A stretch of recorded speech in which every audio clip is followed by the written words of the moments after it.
Ana foga pas iki puta hands together. Hallelujah.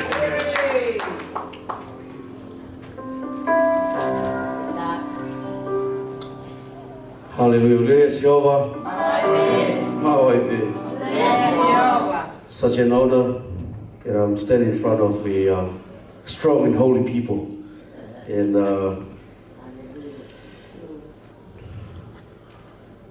seems like that introducing myself is too high.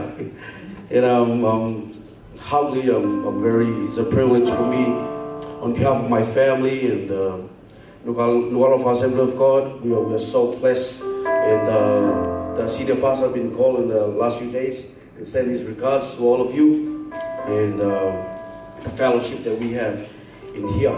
Kapag kena fulfulakan na kapag fatah pe moau ipseri na hiki ko ia apostolo Paula ki kakai karetia nima o vahe te lau pe hanga ivesi ia fiafini veso no tafitu ko me veso no tahavalu pe te hiki me iai ki veso no wa me vesi ko ia hono wa tolu karetia vahe nima. Galatians chapter 5 verse 17 and 18, and I will jump to verse 22nd and 23rd this evening. Te ulau pe ire fatonga kapau ku hape to itapu ya koe pake wakai peki ai lola tonga i ulau atu karetia vai nima vesi taha fitu me taha valu pe me veso no wawa me watolo ai au pehe no lau he ku hoi tu ai kakano ki he lau maari mo lau maari ki kakano ya ku fai ke he akina wani ko e taha ki e kaha ko ia o ikai ai te mo whawhai ai au mo loto ki ai mes taha valu ka pau ka ke kina mo tolu e lau maari e ikai te mo moralo ki e fono veso no wa ka koe fua o e lau maari e koe ofa mo fia mo merino mo e ka ataki foroa mo anga vai vai anga lerei mo tui anga malu tai kona pe ikai ha fono ke ta ofi eni o tua mafi ko mau tamai fahe vana ya fiona ta ko ki ho forofola ta ko ki ho kakai tanu ta mai ki ke puri ai fai ape ho lau maari e mau yoni ke lang ia ho wafa ya sisu kalais ko mo fo mo oi amen. Kore ke o whanga i he a whio ai o tua i ho tau lotolotonga. Whatapu ki he whaiwhekau ko iau ka ana potu ngoue o ku tau lonu kua i he aho koenu.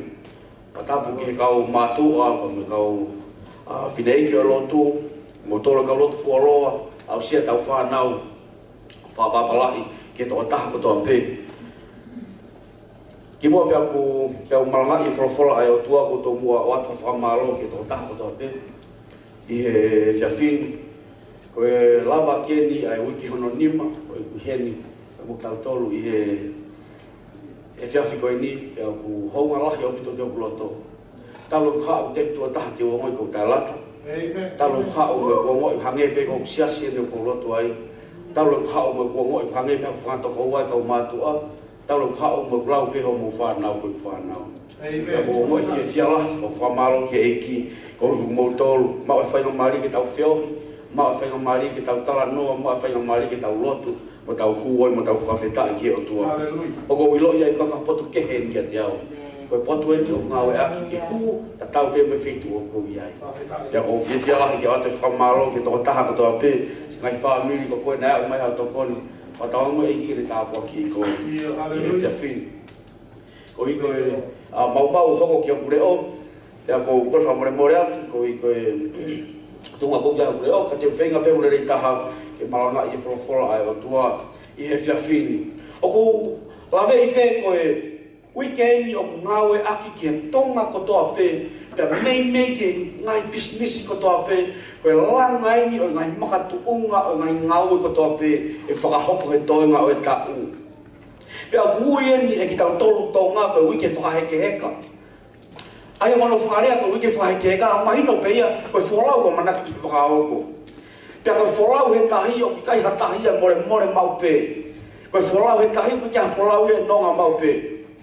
Pia i he whakakaukau ko ia o e wholau waka te hanga o mai he ahoni ke wholofola pe tala noa whai he ipseri ko ia ke kai karetia pe ke siasi ko ia o karetia i e fiafi ko ni ai whakakau o ne omia ki tau tolu maka tuunga he wike mahu inga mo mawhatuki toki ke toko taha ko toa pe.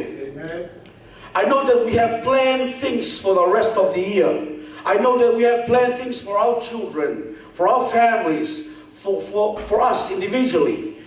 Ka ko whaano ke talanoa ke te tau tolu i he fiafi ko ni ke mahu inga maari ke te tau tolu ai wike mahu inga ko ni o kutau iai e ka inga. Kaya ka pau he kai mahino ke te koe weekendi e ta mahino ke te koe toenga e ta uia. He ka pau he kai mahino maka tuunga ke langa he wike koe ni. He kai fu mahino pe ko whekai wheituu o ke huu ki ai he toenga e ta u. Te whatonga i mea koe ni. I he langa o e whare mulawe i mine toko wa e aka. Koe whakawai o e whare pe koe maka tuunga o e whare koe mea mahu inga taha ia o e whare. He ka vai e maka tuunga koe ne mau hake whare ki o runga koe holo whai e whare ki laro. Pe whaka ofa whe whare te ke langa he toenga o e tau ka o vai e raki wike na ke langa i o maka tuunga. Owa pena ke ofa. Ka holo whare i sune peko sui rai. Mate tau i November ka kia i December. Mea ne taho puri te tau tolu. Koe tā puaki pa koe whakamonu ia o e whare whatata kieni. Ke langa ha whare ke nofo maloi mo whaamili e whao singa o e tau koe ni. Tokanga lahi ki e weekend. Yes. Hallelujah. Hallelujah Siova. I e wholofolo ia o e fiafi koe ni. Koe ke talanoa ke wholau waka. Koe ke talanoa ke langa whare. Ka te tau wakai ai ke whakakaukau o kanga he apostolo o tuku mai ke siasko iau karetia. I e fiafi koe ke tau talanoa mi ai i e fiafini. Ka pau te ke wakai ke vesko ia hono o waka, mai vesko ia hono watolu, na kulau whamui. O ku tala noa ia, veso no uope, ka koe fua o e lau maari e, o ku iai e ofa, ku iai anga marupa, ku iai mea kehe iai. Ka ku tala noa, ai veso no uope, mai veso no watolu, ki ngai fua, ki ngai fruits. Aia ka pau tala noa ke fruits, o koe ke te aha mea e he lalola a koe ni e fruits, ka koe trees pe. Am I right? Koe tau talanoa koe ke fruits, o tau talanoa ke fuakau. Pe ka pau tau talanoa ke fuakau, tā koe whakakaukau o e wholofola o e fiafi koe ni, o talanoa pe ia ke fuakau. Koe mo taiang once, I'm so sorry. Those of you that not have been in Tonga, it's your loss. E ka pau te ke tonga koe te kai ke mahino koe mea ku talanoa ki ai. Koe whakakaukau koe ia o e tō koe ia o e fuakau. Koe tangata ngau e kotoa pe. Koe tangata ngau e kotoa pe. Koe ne whakakaukau ke fuakau kotoa pe kune tō. Te ngai akau pe koe wākau pe koe hape whainga mea kune tō. Koe ne whakakaukau ke koe ngau e koe ni koe tō koe ni. E iai pe aho te umau mo uiai me ngau e koe ia. Koe ngau e kotoa pe te hunga tō ke kere. O sanga he kau sai isi e tai minyo ngau e ki motolo e mara e ako. Ka pau na ke fōu mai he whahinga process, pe ko whahinga experiment o kui ko hai whahinga hypophysis, ko photosynthesis. Ko photosynthesis o peheni ia. Ko fuakau ko tō pete ke tōki lau, ko ne fuha ke fuakau ko ia. E maka tuunga e ne mālohipa mo e ne tupu, ko hanga he lau, ko mawhola hake koe lau, o hanga rewa he akau, o mai ngai nutrition, pe ko ngai mea kai, kehe pa me kere. O ne oko mai a tānaki mai ke aka koe fuakau. Pe aluha kere mai a e aka koe fuakau i ono sino. O tukuatu e ke he lau. Pe ko ngau rewa e lau ku whai ke fuakau. Ko ne mawhola atu whakawhatapu ke laa. Ko hue o me koe laa pe ne hakai. A ngai nutrition koe na e oko ake e he aka. Pe i ono haka koe ia. Ke tufa mai le vai ke ngai konga kotoa o e fuakau. Pe ko ne tufa mai ko ia mau ne to kon ye konga ngai fuakau. Ko hinga ia tupu e fuakau. Ko hinga tupu e lahi. Ko hinga tupu e sino lahi. Ko hinga pe ko mea tepu e tapu ke fuakau ko ia. Ko e fua e hau me ai. Ko fua ia bulere. Ko fua ia ofa. O ke ina tai mi hawa sio ke fuakau. Pe mo hono fuakau fa. Mea peta ke sio ke koe fua kau. Puri e te koe o koko nai whai he aka. Puri e te koe whanonga nai whai hake he mea kai koe ia. Puri e te koe haka nai whai he lau. Mea piu ke mamata ke ai koe whakaofa koe ia fua kau. Ke hapa tu sio ke fuma ki mautoro koe ua kai furuti he taimini. Ko tu ko sio ke fua kau. Mea piu ke makai ke ai koe whakaofa koe ia fua kau. Mea piu ke makai ke ai koe whakaofa. Kai te ke o puri e te koe konga lahi o mea nai whai koe ia e fua kau koe ia. O ne au sia e tuunga koe ia. Tungo ke tala noa ke te tau toru. Ka paurema ke tala noa e wholofola ke fua kau koe ia. Wanga whewheo no hanga he apostolo o whakawheho ko taki mai ke te tau toru. Ko ne whakawheho ko taki mai koe ke te tau toru. O ne omi e whakau kau koe ni. Ko koe pia mo au, sori vai tā ni mau tala noa ia sisu. Tange sisu ke kau akonga. Ko ki mau tolu koe ngahi waa ki mau tolu. Ko au koe fu vai ne au. Pia koe o tua koe tauhia ke fu vai ne. Ka pau o kuke fie mau ha fua lerei piki kia te au. Pia ka pau o kuke fie mau ha fua o ku lerei. Fua o kuwhaka o whaofa. Fua o ku marohi pi piki kia te au. Pia koe mea ne lawe kia sisu. Pia koe ngahi waa koe o ikai ke fua o ku ne tāia. Ai koe tala noka sisu koe ngahi waa koe ai koe o ku vai o ku ne tāia mo whakauha. Ne taki mai au ke ka veinga o e whiawhi koe ni. Da mo wike mahuinga koe ni.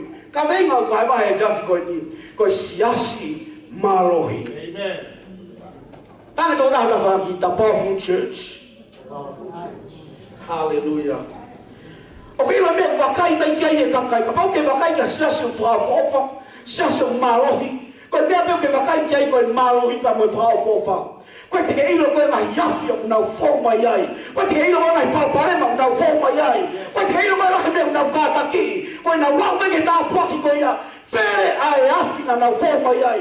Where ai whihi na nau tā mai.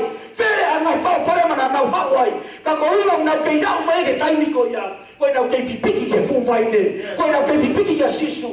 O ke ilo tā noa koe ia wholofola. Tange he apostolo ke kakai o karetia. Koe fua o e lau maarie, pene toki whakalau e mai fua ke kehe.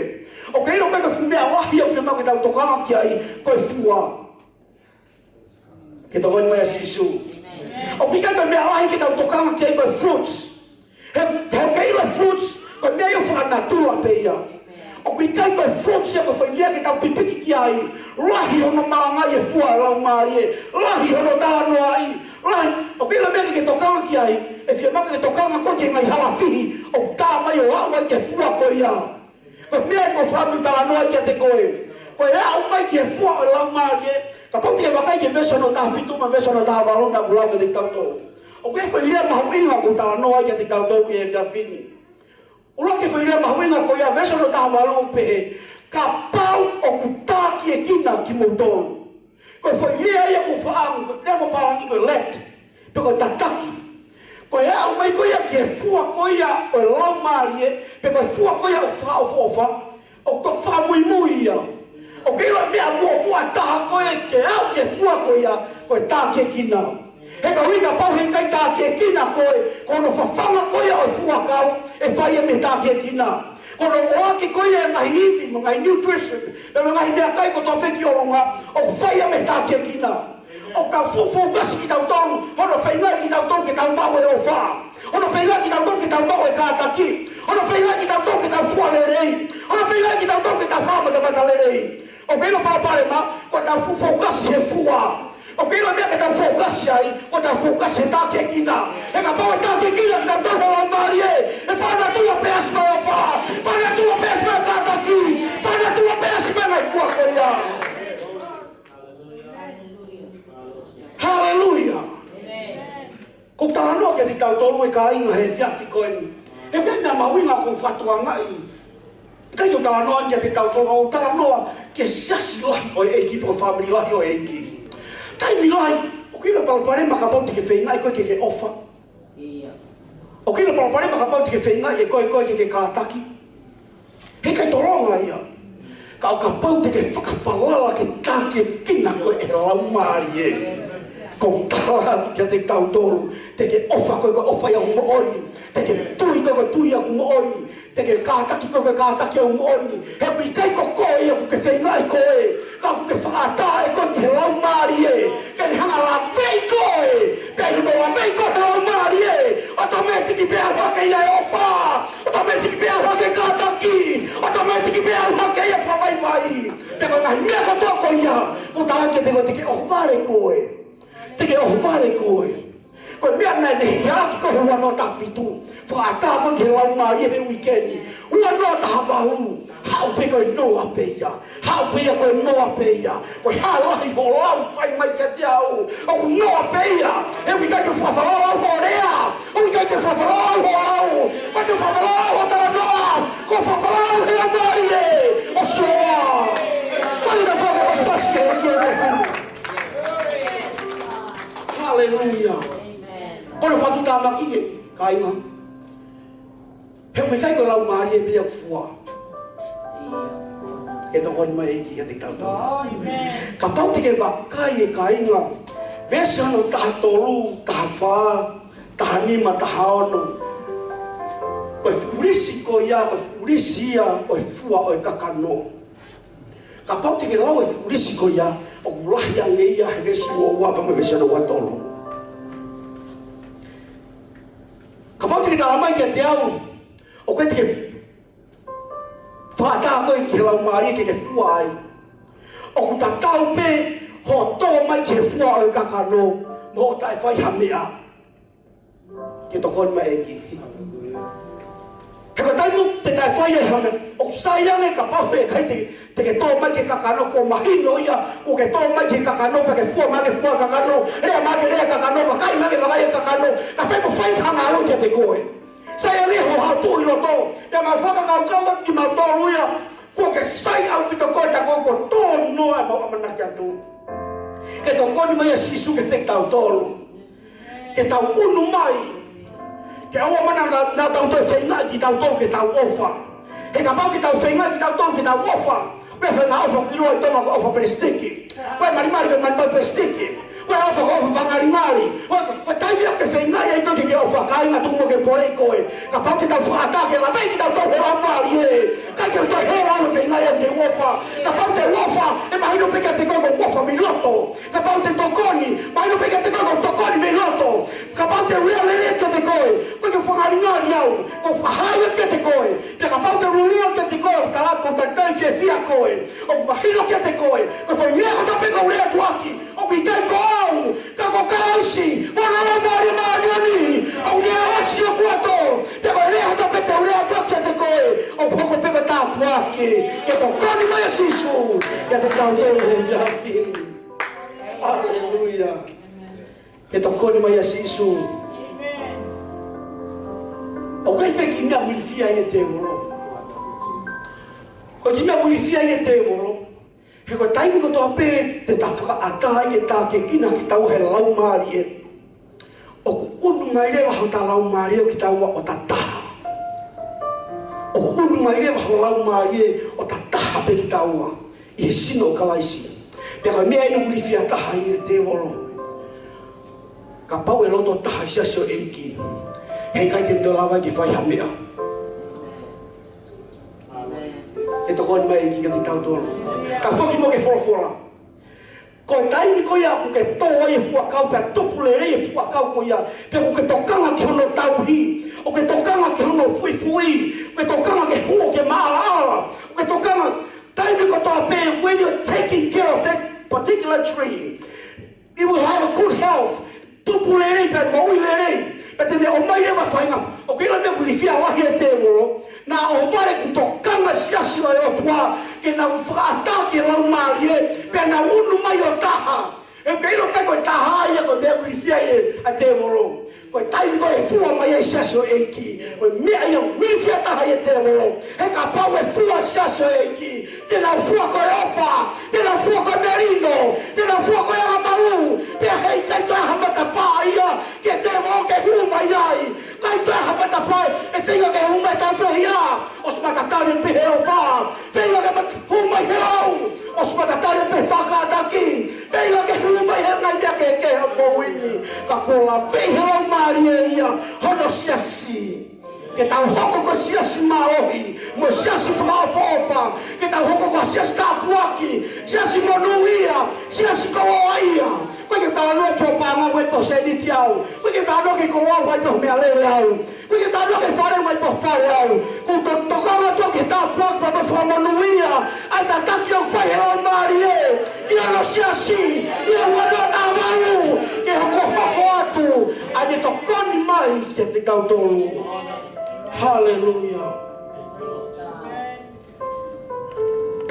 Ke take kina tolu he lau marie kama take ngau e te volo pe awana ke afo ka puna ngata me he afi awana ke afo ka puna palparema me he afi awana ke afo whakakau ngai po hau hinga na no fono foi ngata pe puna mai me he afi he ka uhi ko mea ko tape whai he lau marie ko e afi a ke saso e ki mea ko tape whai he lau marie vela loto tangata pe mo fefine he ne ofa ke o tua ka ko fetuko tape vela i ngau e lau marie pa peke puna mai angata me ai pa peke puna mai palparema me ai pa peke puna mai hina ke me ai ko ono ta ono mata tari o peheni tu pepe e ke afi ono toi tu watu peke lau marie si o wa ke ala mai kono siasi que ela mande no chassi, que ela mande no chassi, que a fua chassi é aqui.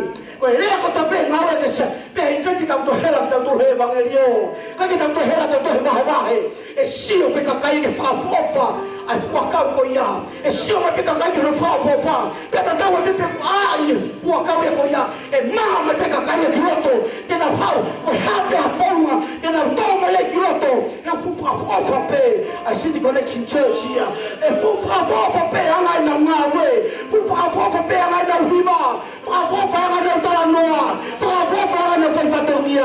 Eu lá vem que eu tô lá no Mario Sihova. Que to come mai sisu que te cautolo. E é fiafini. Quando eu tô cá no rádio que foi mai ai.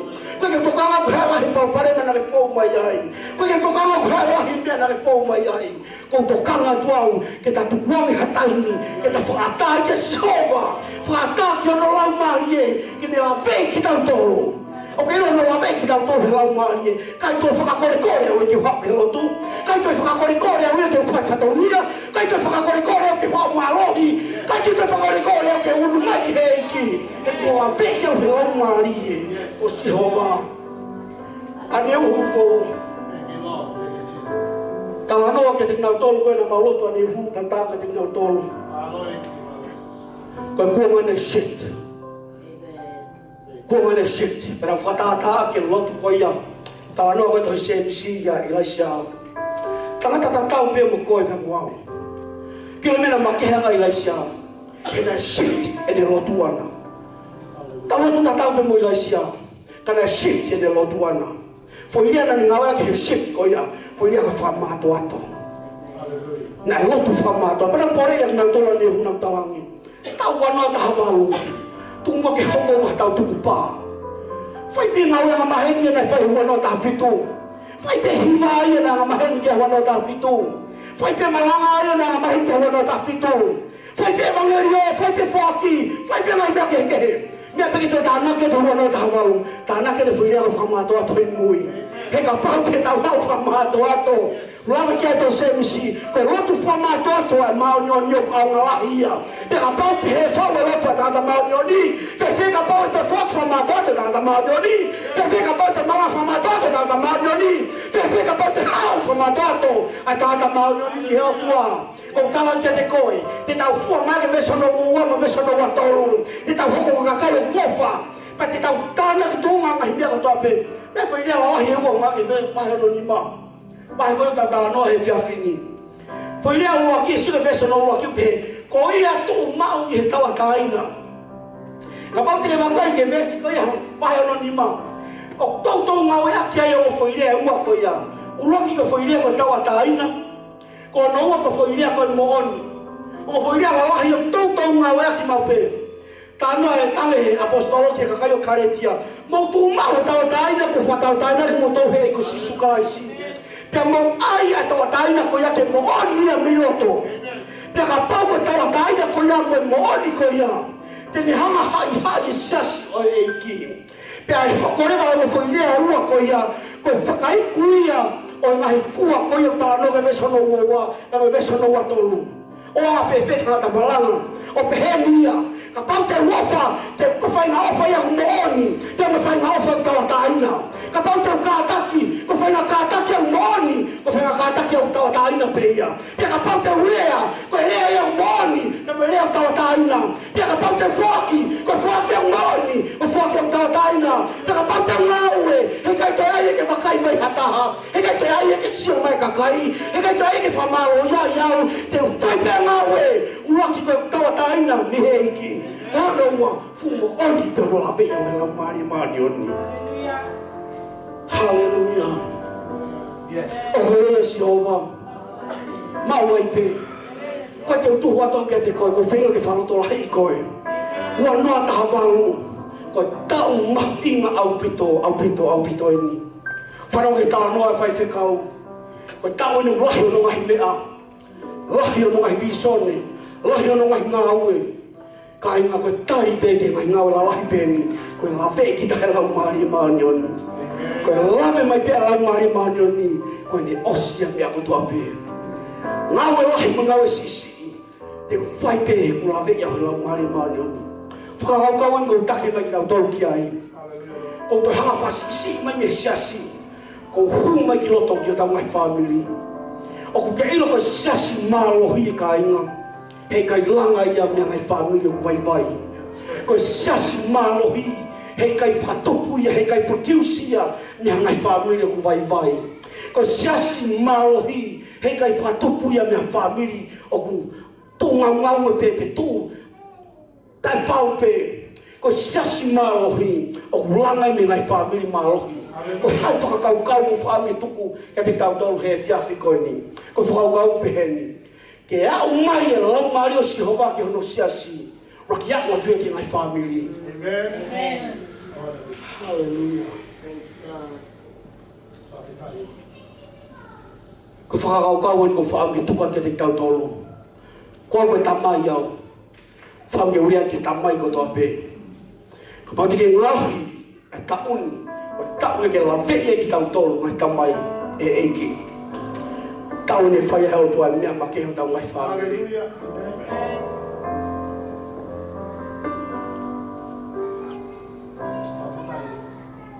Taimlahi ko whahoko pe au koe. Ko whahoko au koe good pastor. A taimlahi whawai ke hoko koe good father. O ne pore i lahi au. Taimlahi ko whaalo ea malang. Whaalo ngau e ki he ekipa. Whoki mai ko me hoko tahataha. Hawheta haua. Ongo sia sino. Hawa lere mau ki ofe fike. Lere mema na ki te awai ka tau mai au talang. Ko tau wha osi mai pena ka auena. Kio sino te kou hela ia. Ka inga kera utokoto ko ia. Furo o loi mi te nima. La vei hei ki hoku loto. Kai ka excuse lere ia ho good pastor. Ke hoko i ko bad father. Ko good father. Of necessary ai ko ki hoko good pastor. Ai tamai mo pore ko he fiafi. Ino pia lava pia fatong yao. Ino pia ki lava ko ngawe family. Ino pia ki lava pe ko ngawe foi ma ke hio te bile. Ki lava ko ngawe ya ko fa nau. Ko fetala na ki tamai. Ma fa sialai hulo to ko e ka ke family. Ko e o ke mua. Sai pete ke te ke mai fa nau ko mai ke lotu sai fa fofa o pito. Fe fena pa te ke te mo ko. Porque há um auto. Se eu mais falo, que está moro, que se está moro, que oferta para o mamante da walway, rei cainal como um auto que seja. Porém, nós também. Lá pelo canal que eu também eu. Está lá fácil o loto. O cara que cai não para uma walway. O na te ke mai ho whanau ka pai te ke hau ki lotu. O na ke whengai ho whanau ke nau malo ka pau ke vai. O na ke whengai ho whanau ke nau tuhiaki ka pau ke amio. O na ke whengai ho whanau ke nau hoko koe ka kailere ka pau ke te ke hoko koe tāsi pinga ke te ke hoko. Uwhia pore i ta mai ko tōpe. Hiwa na tau hiwa le nai. Kilo rea hiva ko ya, ko rea ia tamai. Tuku ho mau fare. Fon ho lau mari e. Kilo fare ko fare e fae. Ko fare e fa nau. Fare a koe pa mo. Tamai. Ko rea ia ta fai. E ki tuku mau fare. Tuku ho fare. Tuku ke tafe iau ho lau mari e. Tuku ka pau e tafe ke whana roki tafe iau. Tuku ka pau te ke lava ke whanau roki o me iau. Tuku ka pau e lele whanau tuku roki lele iau. Tuku ke tafe mai o lau mari e. Pia me te au e tafe ke whanau. E tafe me e ke whanau e whanau. Pia te uhoko ko ta sipinga. Koe matawanga. Pia me ka matanga o manulia. Ki e whanau. Mo whanau e whanau. Ka mata e te au ko tamai. Ka mata e te au ko taki. Ka mata e te au ko rita o family. Te uhoko ko ta apua ki he wana ta hawalu. Ko fia lava i ngai whae e fia whini. Ngai whae koe tokoni koe. Ne ui ki tau tōru koe tokoni i ngai tamai. Ne kai ui ki tau tōru koe whai tuhu. Ko koe o parapare maa. Ko koe o whia hawaki. Ko koe na kai te ke ai e.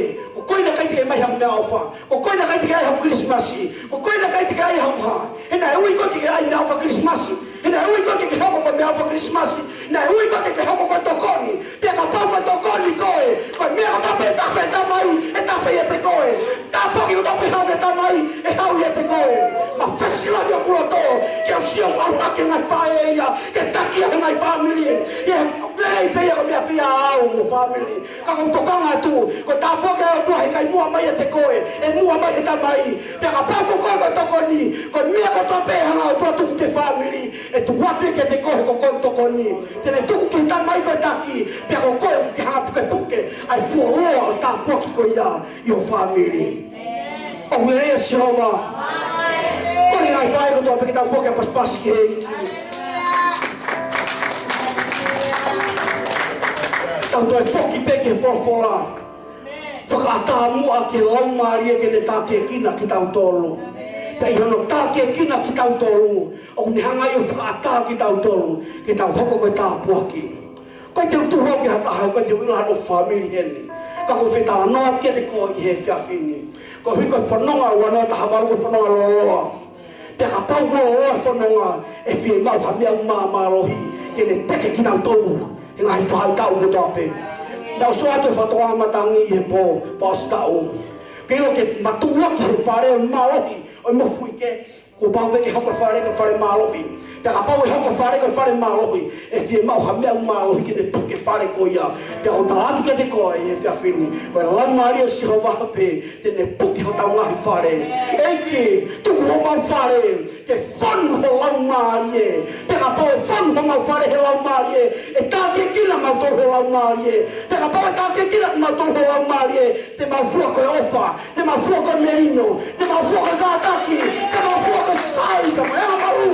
Ka mai le rei mo tāpuaki mo whamonu ia ai o tua. Ke tokoni mai a Sihova ke te tau tolu. Ai mo ke o nātou i kuna te wolo i te tau tolu. Ka inga. O te tau fuha tau tolu ki tau whengai ki tau tolu. Tau whātāpi ki tau tolu ke lau mari o Sihova. Simple as that. Tau whātāpi ke lau mari o Sihova. Hako toko taha ko toa peko toko taha tāpuaki i he whiawhini. Ai tamai ko mau hao whalahi kia te koe. Ai whae mo whato sisu kia te koe. O whaamu pe e ao atu e lau maari kia te koe he whiawhini. Koe whanonga au wanoa tahawalu.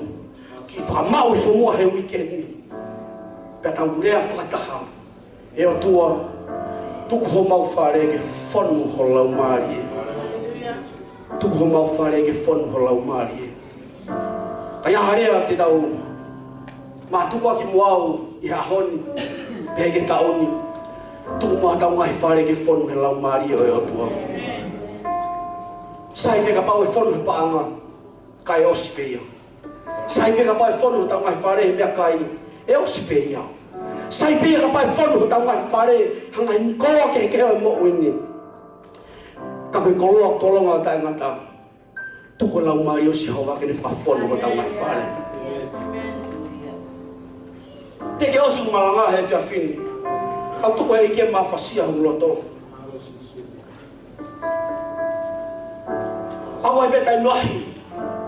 Tau hau be ke lo tu. Ospe pa tau matuku. Awai be ngai tai lahi tau hau be ke lo tu. Ospe tau fie mari be tu ngau tau yai. Ku faamu he fia fikoen.